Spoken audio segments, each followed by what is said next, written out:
Hey friend, welcome. Take a breath. Not to get sleepy, just to get present. Because this is a story about God's guidance. The kind you don't always notice at first. The kind that shows up through ordinary moments and changes a life. There was a woman named Lena.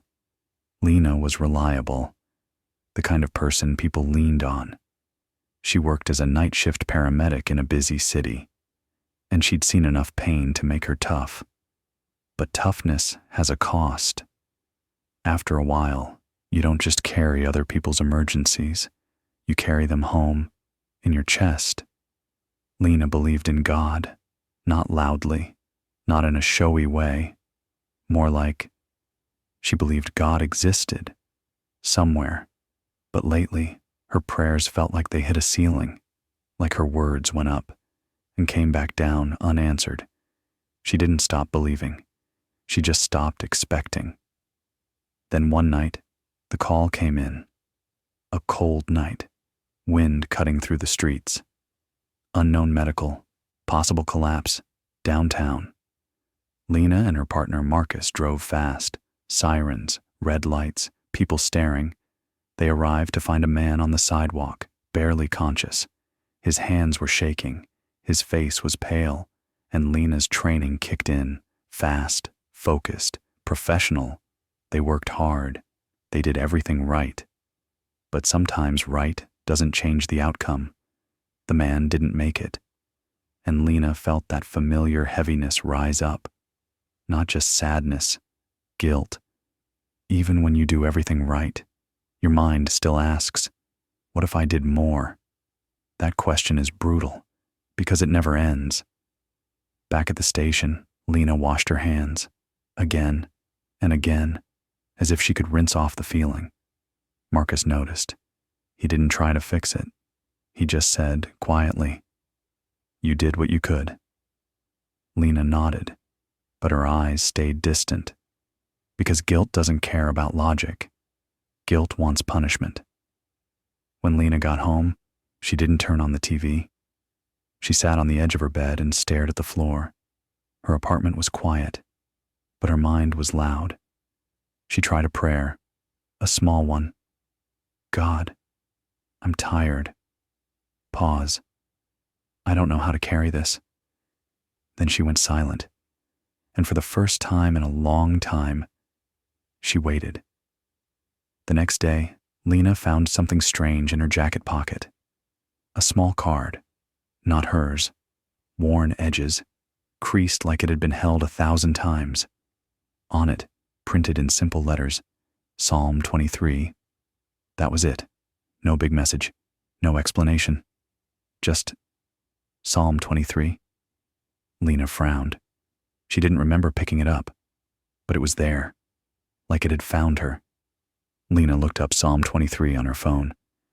The Lord is my shepherd. She read it quickly at first, like scanning. Then she slowed down. I will fear no evil. She swallowed. For you are with me. That line hit her harder than she expected. With me? Not far away? With me? She read the rest. Green pastures, still waters, a table in the presence of enemies. It was beautiful, but it also felt personal. Like the verse wasn't trying to impress her. It was trying to steady her. Lena whispered, God, are you trying to get my attention? Then she laughed softly at herself. But she kept the card. 2 nights later, Lena got another call. Elderly female, breathing difficulty, apartment building near 8th Street. They arrived fast. The stairwell smelled like old paint and winter. On the 3rd floor, a door was open. Inside, an older woman sat upright in a chair, struggling to breathe. Her name was Mrs. Alvarez. Her eyes were afraid, but her voice was calm. She whispered, Thank God you're here. Lena worked quickly. Oxygen, vitals, stabilize. Mrs. Alvarez looked at Lena and said something unexpected. Do you know Psalm 23? She asked. Lena blinked. What? Lena said. Mrs. Alvarez repeated it, breathy but sure. Psalm 23, she said. It's my anchor. Lena felt cold run up her arms, because that same Psalm 23 card was in her pocket. Right then, like God was tapping the same place twice. On the ride to the hospital, Mrs. Alvarez kept whispering pieces of the psalm, not like a performance, like a lifeline. The Lord is my shepherd. Pause. I shall not want. Pause. You are with me. Lena watched her, and Lena realized something. Mrs. Alvarez wasn't denying fear. She was choosing faith inside it. That is what spiritual strength looks like. Quiet, steady, real. Later, Lena went back to the apartment building to return something left behind, a small bag. She knocked. A young man opened the door. Mrs. Alvarez's grandson. He looked exhausted. Thank you, he said. She's my whole world. Lena nodded, then hesitated. Your grandma asked me about Psalm 23, Lena said. The grandson smiled softly. She keeps those cards everywhere, he said. In her purse, in her Bible, in her coat pockets. Lena felt her stomach drop. Coat pockets. He continued. She gives them out to anyone who looks tired. Lena pulled the worn Psalm 23 card from her pocket. Like this? Lena asked. The grandson's face softened. Yes, he said. That's her. Lena stared at the card. So it wasn't a miracle from thin air. It was a woman, leaving breadcrumbs of faith for strangers. But somehow that didn't make it less holy. It made it more holy. Because God often moves through people. That night, Lena couldn't stop thinking about Mrs. Alvarez.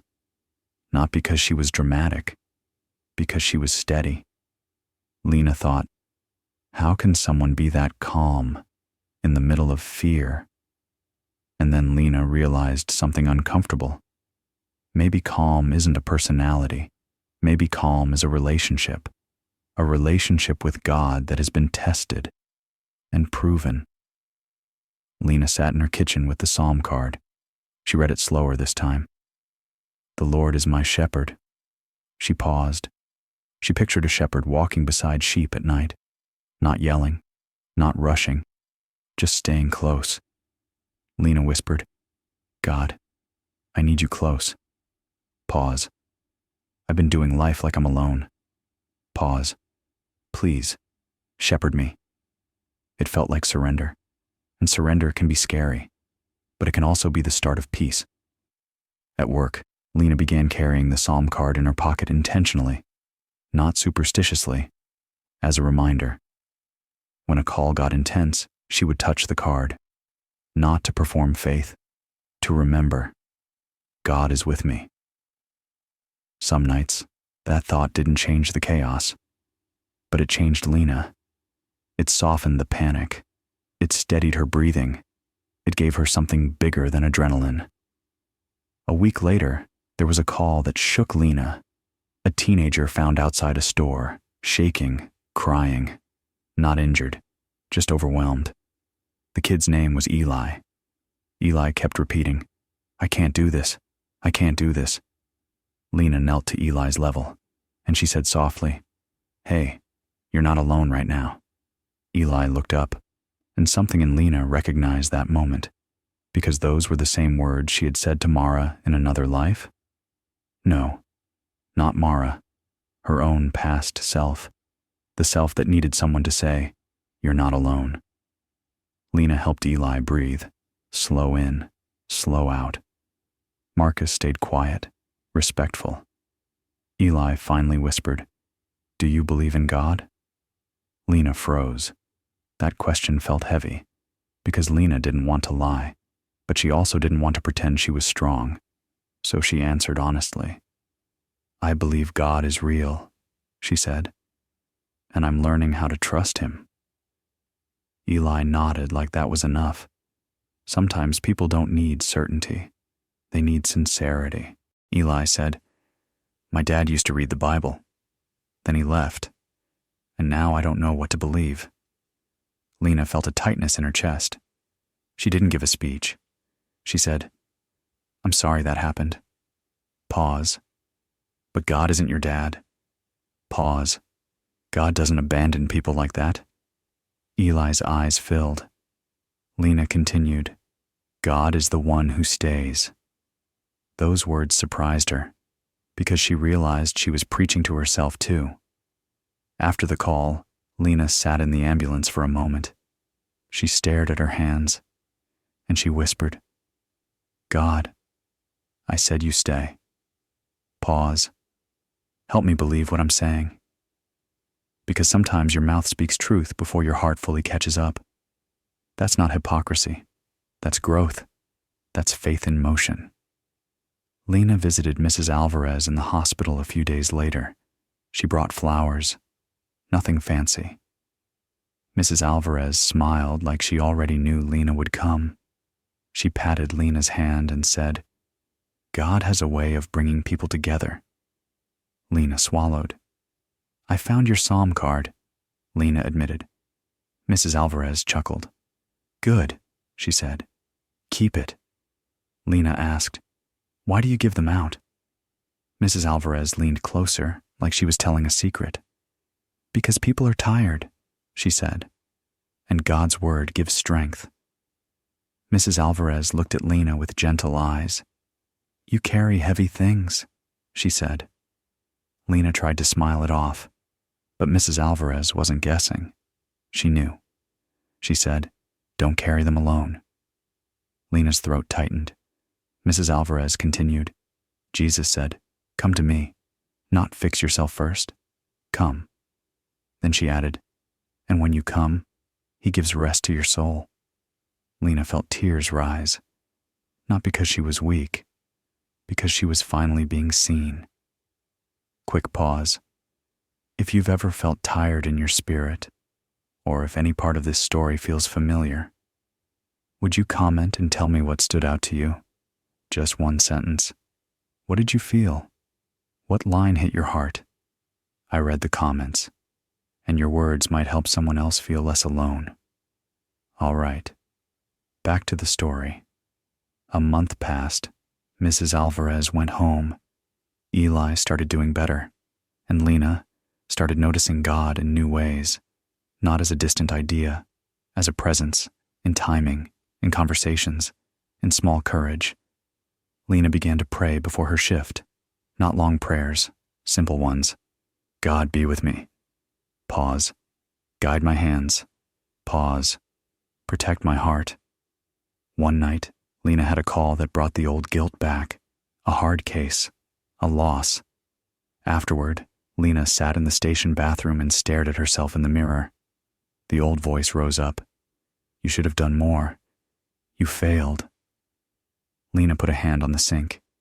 Then she reached into her pocket and touched the psalm card. And she whispered, God, you are with me. The guilt didn't vanish, but it stopped being the loudest voice, because God's presence was louder. Lena decided to do something she hadn't done in years. She went to church, not as a show, not to impress anyone, just to sit, just to breathe, just to be near God. She slipped into the back row. The room was ordinary, but the worship felt like warmth in winter, and Lena felt her chest loosen, like her soul remembered what it was made for. After the service, Lena tried to leave fast, but a pastor noticed her. He didn't corner her. He simply said, I'm glad you came. Lena nodded awkwardly. The pastor added, You don't have to carry everything alone. Lena's eyes filled immediately, because that sentence was exactly what she needed. Sometimes God repeats a message until you finally receive it. The pastor didn't ask for details. He asked a simple question. Do you want prayer? Lena hesitated. Then she nodded. The pastor prayed quietly. God, thank you for Lena's heart. Pause. Thank you for the way she serves people. Pause. Give her peace where guilt has lived. Pause. Let her feel your nearness. Lena cried, not loudly, just honestly. And for the first time in a long time, her tears felt like healing. After that night, Lena started reading Psalm 23 again. But now it sounded different. Not like poetry, like a promise. He leads me beside still waters. Lena thought, maybe God can lead me too. Even through grief, even through guilt. Lena whispered, "Lead me, Lord." And something in her settled. Because leadership from God doesn't always feel like a loud command. Sometimes it feels like a quiet nudge. Lena began to change how she treated herself. She stopped punishing herself in her mind, not because she forgot the hard nights, because she started believing mercy is real. She started saying this sentence out loud, "God, I receive your mercy." Then she'd breathe, in, out. Mercy isn't weakness. Mercy is God's strength applied to your shame. One afternoon, Lena saw Eli again, not on a call, at a community center event. Eli waved like Lena was family. Eli said, "I started reading the Bible again." Lena blinked. Eli smiled. "I started with Psalm 23, Eli said, "because I want God to feel close." Lena's eyes filled, because this was how faith spreads, not through pressure, through presence, through one person receiving comfort and passing it on. Eli asked Lena, "Do you think God can forgive my dad?" Lena paused. "That's a big question," she said. Eli nodded. Lena answered carefully, "I believe God can forgive anyone who truly turns back," she said. Pause. "But forgiveness doesn't mean pretending the pain didn't happen." Pause. "God cares about your healing too." Eli breathed out, like he'd been waiting for permission to be both faithful and honest. God can handle honest faith.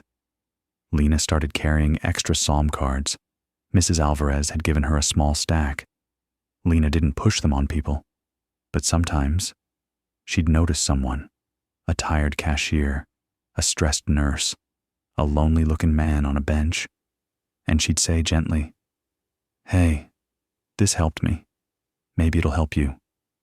Most people just said thanks. A few people cried, and Lena realized something. The Word of God can be a small card, but it can carry big comfort. One night, Marcus asked Lena, "What's changed in you?" Lena thought for a moment. Then she said, "I don't feel alone in it anymore." Marcus nodded. Lena continued, "I still see hard things, but I feel like God is with me." Marcus didn't argue. He just said, "I can see it." And that mattered, because real faith shows up in the way you carry pressure. It shows up in steadiness, in humility, in love. Lena eventually told Marcus the whole story. The psalm card, Mrs. Alvarez, Eli, church again. Marcus listened quietly. Then he admitted something. "My mom used to pray Psalm 23 over me," he said. Lena looked at him. Marcus smiled sadly. "I forgot that," he said. "Until now." And Lena realized God was touching Marcus too, because God's guidance is never just for one person. God multiplies it. Lena had one more moment that sealed it. A night call. A woman shaking with fear. Not physically sick, just terrified. The woman kept saying, "I feel like I'm going to die." Lena knelt down, steady. She didn't preach. She said, "Breathe with me." Then Lena reached into her pocket and handed her a psalm card. "No pressure," Lena said. "But this brought me peace." The woman stared at it like it was light in the dark, and she breathed, slow, long. Sometimes that's the start of healing. Later, Lena sat alone and whispered, "God, thank you." Pause. "For guiding me." Pause. "For using ordinary things." Pause. "For staying close." Lena realized she wasn't chasing God anymore. She was responding to a God who had been reaching for her all along. That is what grace is. God moving first. God coming near. Now let me tell you what this story means. Not as pressure, as invitation.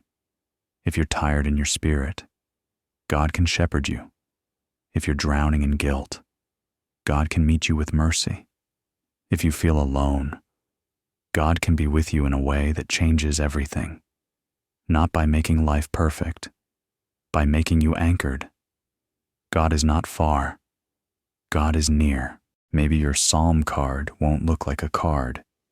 Maybe it's a conversation, a song, a verse, a moment of kindness. But when God is guiding you, you'll notice a pattern, the same message repeating, the same comfort showing up, the same door opening. That's not coincidence to a believer. That's God's handwriting. Lena kept Psalm 23 close, not because she was afraid, because she was learning to trust a shepherd, learning to rest in God's presence, even while walking through hard places. That's what the psalm says. Even in the valley, God is with me.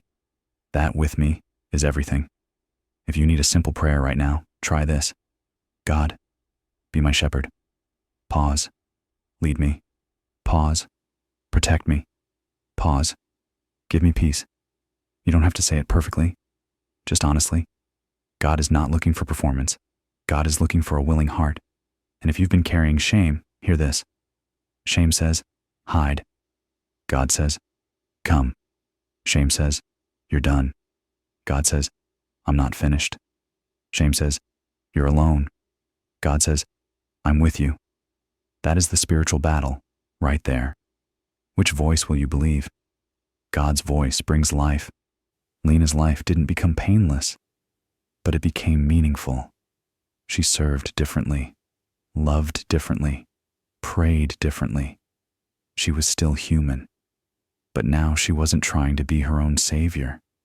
She was letting God be God, and that changed her. Because faith doesn't remove every burden. Faith changes who carries it with you. So if you're in a hard season, don't confuse hardship with God's absence. Sometimes God is closest in the valley, not because he caused it, but because he refuses to leave you alone in it. God is not the one who abandons. God is the one who stays. He is steady. He is present. He is faithful. If you feel far from God, you can start small. One prayer. God, help me. One verse. One honest conversation. One step into a church. One moment of surrender. God honors small beginnings. God can rebuild a faith that feels weak. God can restore what feels dry. Because God is not limited by your condition. God is powerful in mercy. Here's a blessing over you. May God guide you with clarity. May God protect your heart. May God quiet your guilt with mercy. May God bring the right people at the right time. May God shepherd you through your valley. And may you recognize the signs of his nearness, not as superstition, as love. If this story reminded you of someone, be that kindness for them. Send a message. Make the call. Check in. Sometimes God's guidance to you is also God's comfort to someone else. God uses ordinary people, ordinary words, ordinary kindness, and he makes them holy. Thank you for listening. May the Lord bless you and keep you. May the Lord be gracious to you. May the Lord turn his face toward you and give you peace. And whatever your night looks like, may you feel this truth. God is your shepherd, and you are not alone.